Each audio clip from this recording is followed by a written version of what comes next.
मो ना अनिता कर मो घर जगन्नाथपुर महाप्रभु को दर्शन करने उद्देश्य ये हरिबोल क्षेत्र को आज धाई आसचु।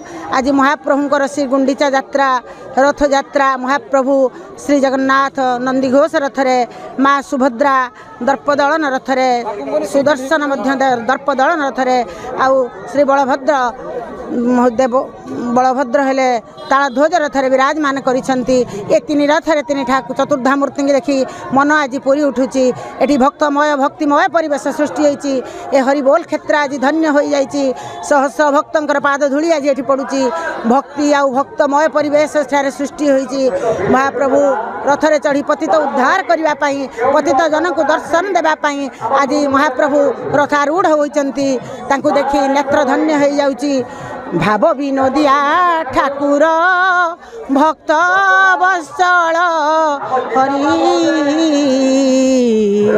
भक्त पाई कले बर दश मूर्ति धरी।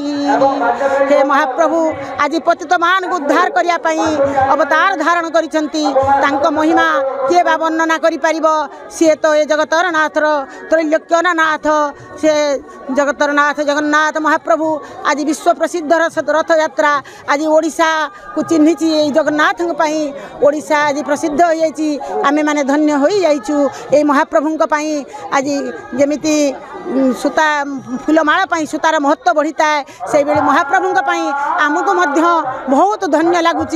आमे आज कौटी कौटी परिचित हो पारुचु। ये महाप्रभुंकर करुणा तांको करुणा ऋणा कले कहीं भी बंची पारिबेनी। तांको बिना ये संसार निरर्थक। से महाप्रभु जय जगन्नाथ जय जगन्नाथ जय जय जगन्नाथ। भद्रक जिलार केशपुर एक प्रसिद्ध रथयात्रा ये अनुष्ठित हुए। ये आमर तीनोटी रथ जाती। आमर प्रभु जगन्नाथ प्रभु बलभद्र माँ सुभद्रा तीनटा रथ गड़े। ये प्राय 2 किलोमीटर पर्यंत आगे गोटे ग्राम अच्छी से ग्राम को माउसीमा मंदिर अच्छी से आमर रथ टणा होगी जाती।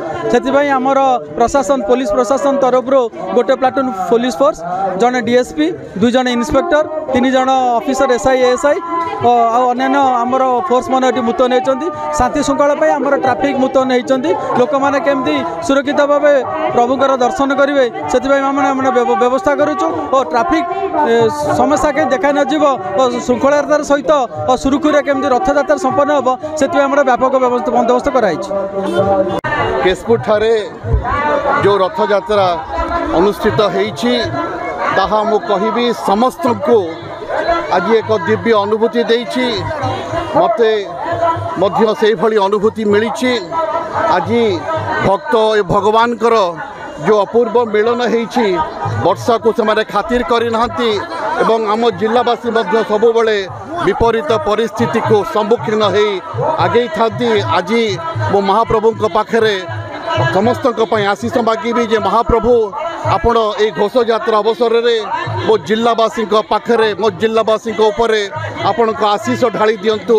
चलित वर्ष भल भल भल चाष हो एवं चलित वर्ष समस्त को सुख शांति प्रदान करंतु एवं आम राज्यवासी समस्ते खुशी रे यही वर्षटी पालन करंतु एवं आउ थे महाप्रभुंकर आशीर्वाद समस्त ढाली हम बोली एवं बर्षिब बोली आउ थे भगवान के पाखे प्रार्थना कर। नमस्कार।